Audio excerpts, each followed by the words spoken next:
primeiros dias foi muito estranho, parecia que a gente tava fazendo alguma coisa errada, assim, porque... E aí é isso, sabe? A gente ficou tanto tempo planejando que quando a gente saiu e foi pra estrada, a gente ficou um pouco em choque, assim.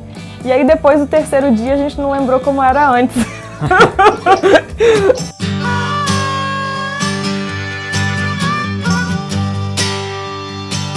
Opa, bem-vindos a mais um Conexão Outdoor e hoje a gente vai falar de como é a vida na estrada sobre 4 rodas. E eu já aproveito para desafiar os apaixonados por viajar. Quem nunca, pelo menos só uma vez, não sonhou com uma viagem de motorhome, hein? Dormir cada noite em uma paisagem diferente, sem sair de casa, viver só com o necessário e ter tudo o que você precisa ali, dentro do carro. Esse não é só o sonho, mas também é o projeto de vida de muita gente, só que para depois, para amanhã, para quando der, e esse quando der às vezes não chega nunca. Mas o Ale e a Duda do Get Outside vão contar pra gente que se esse é o seu sonho hoje, não precisa esperar tanto tempo para tirar ele do papel e colocar na estrada se houver planejamento. O casal saiu do Brasil em janeiro e está dirigindo o motorhome dos sonhos até o Alasca. Fala, Ale, Duda, tudo bem? Tudo bem. E aí, Israel, tudo bem, Prazer. cara? E apesar dessa crise global, pelo menos vocês estão na estrada, né? Por onde vocês andam? Sim, estamos na estrada, mas parados há mais de 2 meses já. A gente está em El Calafate, na Argentina, que é bem, para quem não conhece, pertinho do Perito Moreno, do glaciar aqui, né? Que é o sul da Patagônia Argentina. Pessoal, antes de eu pedir para vocês contarem como tudo começou, para vocês se apresentarem, vamos direto pro carro. Vocês chamam do motorhome mais bonito do Brasil e pelo que eu vi não é só o mais bonito, como acho que é o motorhome dos sonhos. Vocês têm um deck no teto do carro. Acho que nem os alemães, que são os caras mais viajados e preparados do mundo, eles estão tão bem servidos como vocês. Conta aí um pouquinho. Mas vou te dizer que a referência veio de um carro alemão, viu? Bom, a motorhome é numa Sprinter 515, É uma Sprinter, né? de carga, né? Era uma van de carga, não tinha janela, não tinha nada atrás, era um espaço vazio, né? Cara, eu assisti, não vou dizer 100% que é difícil, mas eu assisti quase todos os vídeos que existem na internet sobre motorhome. Do nosso 1 ano e meio de planejamento, 5 meses, a van levou 5 meses para ficar pronta. Nosso motorhome você entra e aí de frente ele tem uma cozinha com uma janela atrás. Do lado ele tem um banheiro com chuveiro e um porta-pote, que é um sanitário portátil. Atrás ele tem um sofá que transforma em cama. E do outro lado, né, do lado contrário do banheiro e da cozinha, ele tem um armário que a gente usa como guarda-roupa. E aí tem a parte de trás, que é a parte embaixo da cama. Porta-mala, né? Que é o porta-mala, que é a nossa garagem, que a gente coloca tudo que é tralha. Então, saco de dormir, barraca. Então, tem basicamente... Caiaque. Então, tem basicamente tudo. E aí tem um deckzinho atrás, que tem um encosto. A nossa laje, nossa laje. Que a gente vê pôr do sol, estrela, então é super bem equipado. E todo mundo que vê se amarra muito no deck, né? A gente curte muito essa ideia. E o carro tem autonomia, né? Porque a gente tem energia solar, né? O painel solar que capta energia para as baterias. E a gente tem uma caixa d'água de 250 litros que abastece o chuveiro e a pia. Que luxo! Banho não falta então, né? Cara, a gente tem... 5 estrelas! A gente tem banheiro dentro com chuveiro e com água quente. Pra você ter noção. Então é muito luxo. E a gente toma banho todos os dias, por incrível que pareça.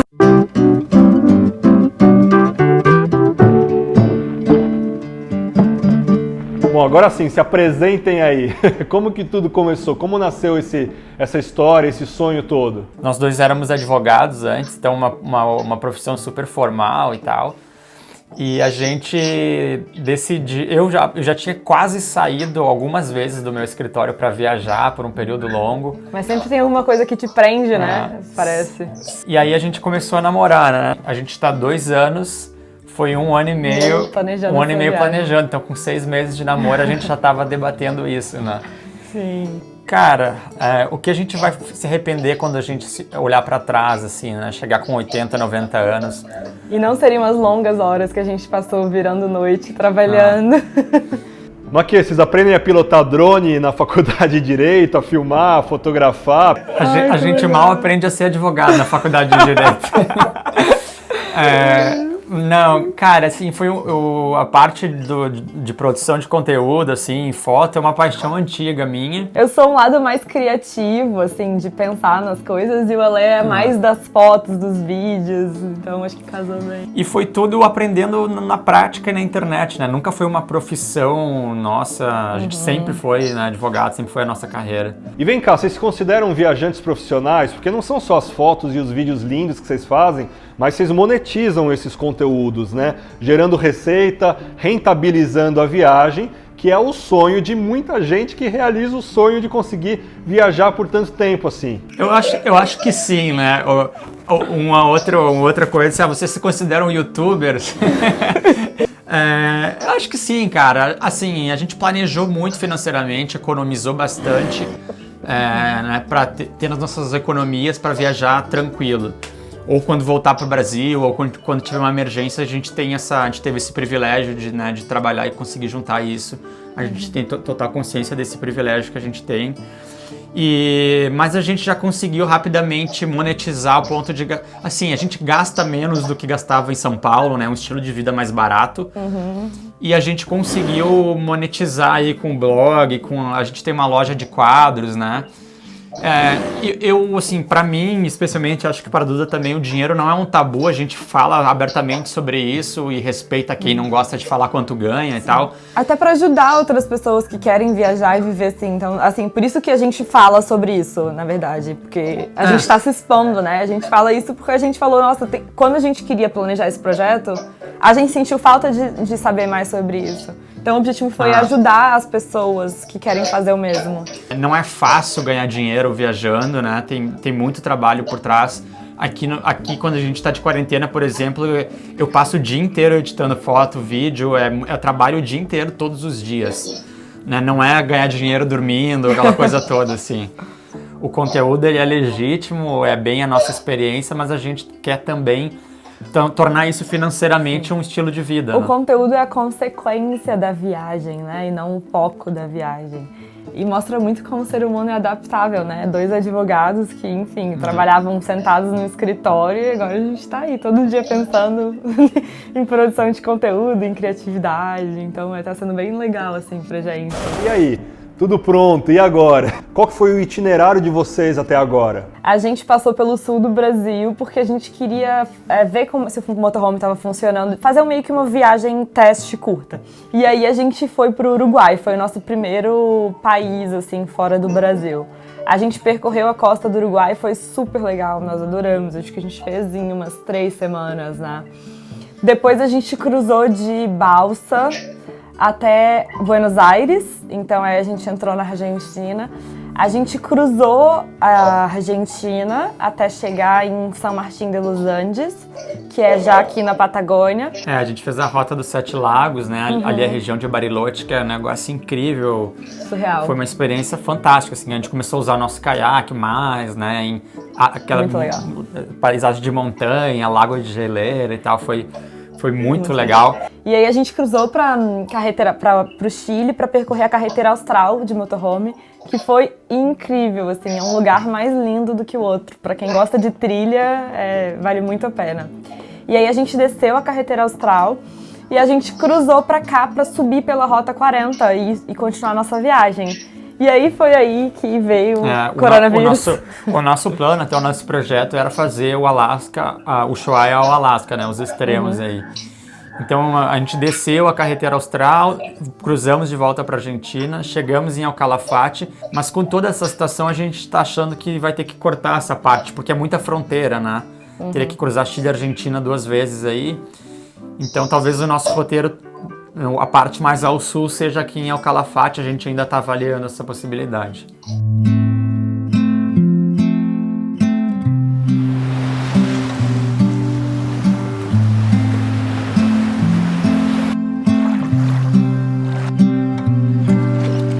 E além de produzir e gerenciar os conteúdos e também planejar o dia a dia na estrada, né, que é importante, não é pouca coisa, vocês estabeleceram alguns objetivos pessoais ou por regiões durante a viagem?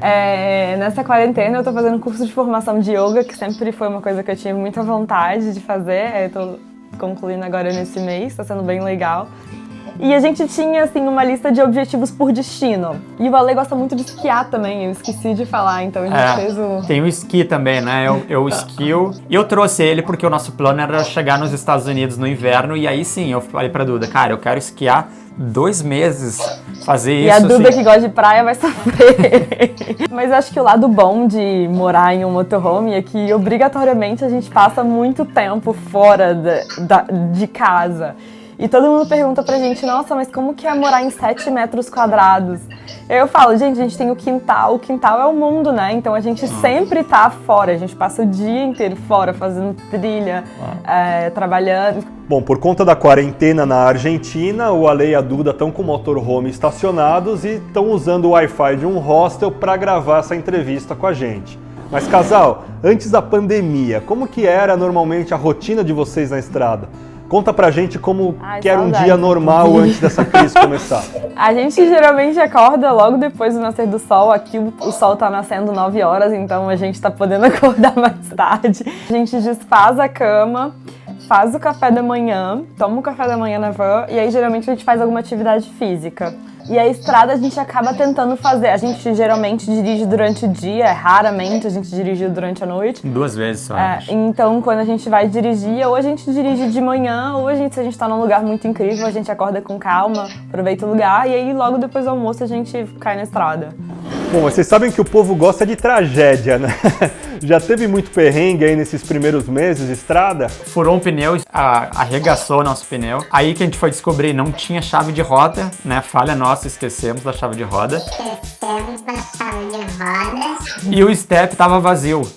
Então a gente não tinha como sair do lugar. Aí uma pessoa parou em 5 minutos, né? Tem muita gente boa na estrada. Uma pessoa parou, o cara tinha a chave de roda e o cara tinha um compressor. Então nos salvou. A gente foi até a cidade seguinte, compramos um pneu novo. Esse pneu furou na cidade seguinte. Esse pneu novo. Aí a gente consertou. Na outra cidade, o mesmo pneu furou de novo. Provavelmente o mesmo furo não foi bem consertado. Então a gente furou pneu 3 vezes num lapso de tempo aí de 1 semana. Mas e para dormir, como que vocês fazem para acampar? A gente fala acampar, o pessoal que viaja de carro fala acampar, mas é achar um lugar seguro, né, para estacionar o carro e passar a noite, né? Então, como que vocês buscam um lugar para estacionar, para pernoitar? A gente programa muito onde vai dormir, né? Olhando, tem um aplicativo para quem viaja de motorhome conhece, que é o iOverlander. E para quem viaja de bike também, né? Muita gente de bike usa. Pois é, o iOverlander é muito popular mesmo entre os viajantes de bicicleta e os de moto também. Eu usei bastante ele na minha viagem. Para quem não conhece, é um app colaborativo onde os viajantes costumam colocar no mapa lugares que não estão no mapa. E uma das melhores partes dele é justamente encontrar bons lugares para camping selvagem. E além das coordenadas, ali tem uma descrição onde os viajantes colocam se tem água corrente perto, se tem algum ponto de eletricidade, se é seguro, se é bem escondido, se o terreno, se o relevo é bom para colocar barraca. Então isso tudo te ajuda, é uma ótima ferramenta para programar paradas e também para fazer um planejamento de percurso. E falando em segurança, vocês tinham medo no começo de fazer camping selvagem? Eu demorei a ficar tranquilo, porque eu sou muito preocupado com segurança, então sempre que tinha algum barulho por perto eu já acordava, já levantava, aí olhar na janela em volta. Mas depois isso foi passando, né? A gente deu carona algumas vezes, assim, é legal, né? Na carretera austral muita gente viaja de carona. Então a gente ia dando carona para as pessoas e trocando ideia, né? E era legal, a gente até queria criar um quadro com as pessoas que a gente dava carona. Só que a gente deu 3 caronas e aí veio a quarentena, então não deu pra fazer. Eu não quero nem pensar como vai ser essa adaptação na volta, assim. Não, agora a gente vai ter que, pra pessoa dar carona, ela vai ter que apresentar o certificado de vacina só. Pois é, e carona é uma coisa tão legal, né? Tanto para quem pega quanto para quem dá. Mas sabe que cicloviajante no começo é meio orgulhoso com isso, não gosta de pegar carona não. Mas depois acaba pegando gosto com essa história aí. Eu mesmo peguei várias e eu tenho uma história muito legal que lá no deserto do Atacama, era a véspera do meu aniversário, eu ainda não tinha pego nenhuma carona. e eu conheci um casal de argentinos viajando numa Kombi com uma cachorrinha, né? O Álvaro, a Olivia e a Perica. E a gente ficou amigo, acampamos junto, e no dia seguinte eles falaram, pô, você quer vir viajar com a gente? E eu, na primeira coisa que eu falei, não, obrigado, vou seguir pedalando. Mas depois falei, pô, por que não, né? Aí coloquei a bike dentro da Kombi, fiquei uns dias com eles. Pô, e foi uma experiência muito bacana. E qual que é a melhor parte do dia pra vocês dois? Cara, eu vou pensar, eu vou falar com você e o Ale vai falar com você e eu tenho certeza que a gente vai falar a mesma coisa, ao mesmo tempo. Então, assim, é muito legal que, assim, a gente tem o mundo pra explorar, mas a gente gosta muito de acordar junto. Acho que o melhor momento do dia é acordar, assim. Porque a gente acorda cada vez num lugar diferente, né? E, cara, a nossa cama é muito confortável, Sim. né? A gente olha pro motorhome e a gente sempre fala, pô, a nossa casinha é muito bonita. E aí a gente abre a janela e, cara, Sim, geralmente a gente tá dormindo com uma vista muito legal, assim, a gente preza muito isso na hora de decidir onde dormir, se a gente vai ter um visual legal, né, pra fotografar ou pra curtir e tal. E às vezes a gente chega num lugar, assim, um dia tá, sei lá, um tempo fechado, ou a gente chega no fim da tarde, e aí você acorda e aquela surpresa de ser um lugar lindo, amanhece um dia de sol, assim. E apesar do pouco tempo de estrada, vocês sentem que esse estilo de vida nômade veio pra ficar, ou vocês se imaginam, assim, voltando a viver e a fazer o que vocês faziam antes? A gente conversa muito sobre o futuro, assim, porque a gente sempre teve uma vida muito tradicional, né, formal, assim, e a gente pensa, o que vai ser do nosso futuro, né? As pessoas perguntam, pô, vocês vão voltar pro escritório depois de estar vivendo isso? E eu acho que a gente não, assim, a gente vai querer, acho, um lugar nosso, fixo, onde a gente possa voltar, deixar as nossas coisas, mas a gente não vai parar, eu acho, né, de viajar. Acho que essa vai ser a nossa vida.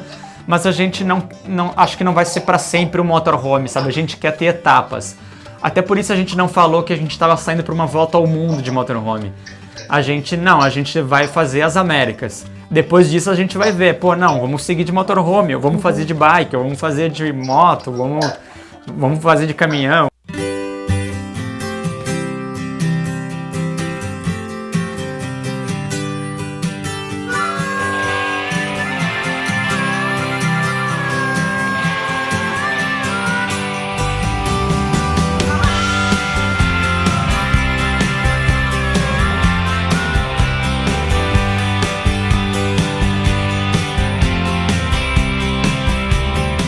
Em pouco tempo de viagem, vocês já viraram referência para muita gente que tem esse mesmo sonho de viver um tempo na estrada, de viajar de motorhome. O que vocês poderiam dizer para essa galera aí que quer cair na estrada e ainda não sabe nem por onde começar? Conselho do pote de ouro. Primeiro, eu diria para a pessoa acreditar no sonho, né? Porque você é a única pessoa que é capaz de realizar. Ninguém vai poder realizar esse sonho para você. Muita gente vai dizer que você não vai, que não é para fazer, que é coisa de louco, que é coisa de hippie, muita gente vai botar você para baixo, mas né, tem que acreditar. E um conselho prático que eu diria é: coloca todos os seus planos no papel, né? Escreve qual que é a sua meta, o seu objetivo, e aí escreve o que você precisa para chegar nesse objetivo. E aí cria um plano em cima do que você escreveu, porque aos poucos a gente tem muita ideia e a gente esquece. E aí vai anotando tudo e faz uma viagem teste, né? Então, por exemplo, você fez uma viagem de bicicleta. Eu diria, cara, se o seu plano é viajar de bicicleta pelo mundo, faz uma viagem de 10 dias de bicicleta para você testar, ver se aquele estilo de vida tem a ver com você. A gente recebe muita gente falando, nossa, meu sonho era viajar de motorhome. Às vezes a pessoa nunca viajou de motorhome. Às vezes ela vai viajar uma vez e vai falar, nossa, eu amei. Ou às vezes ela vai falar, talvez esse não era o meu sonho, né? Eu achei que fosse, mas não é. Então eu diria, bota no papel, faz um planejamento e testa. Planejamento, assim, se eu tivesse que resumir uma palavra, planejamento financeiramente, né? Quanto eu vou precisar, o que eu preciso fazer? Eu tenho que vender coisa pra isso? A gente foi morar junto, a gente não morava junto, né? Tinha 6 meses de namoro. A gente foi morar junto, a gente vendeu os carros, nós dois tínhamos carro, a gente vendeu o carro, a gente começou a vender roupa, vendeu equipamento, eu tinha lente que eu comecei a vender, vendi uma televisão que eu tinha. Então a gente planejou muito, assim, o nosso projeto todo. Dá para tanto a parte financeira de como a gente teve uma segurança para fazer, como também como a gente queria ganhar dinheiro, né? A gente botou no papel, cara, é uma dica simples, assim, mas coloca no papel, anota tudo. Eu quero, como eu vou ganhar dinheiro? assim, assim, assim, assim, assado, né? Um brainstorm, sai e depois você vê o que dá para executar, o que não dá, né? Ale, Duda, valeu, hein? Obrigado por esse super papo, que eu acho que vai fazer muita gente ver que dá para viver sim na estrada e com muito estilo, e que nem vocês, hein? O convite tá de pé aí, quando tudo normalizar, nos encontra em algum lugar pra gente viajar juntos aí. Pode vir de bicicleta. Pô, não dá ideia que eu vou, hein? Eu preciso subir nesse deck aí, tomar uma cerveja com vocês no final do dia. Valeu, hein, pessoal? Para quem quiser saber um pouco mais da história do Ale e da Duda, aqui na descrição do vídeo, aqui embaixo, tem os links do Get Outside, onde eles contam como montaram o motorhome e falam abertamente sobre grana, que é uma das maiores curiosidades. Eles inclusive lançaram um livro para falar como que eles monetizam conteúdo e como que eles estabelecem parcerias com empresas. Vale muito a pena, pessoal. E o Conexão Outdoor fica por aqui. No próximo programa a gente vai bater um papo com o Guilherme Cavalari sobre cicloviagem, bikepacking, Transpatagônia, Mongólia, literatura de aventura e muito mais.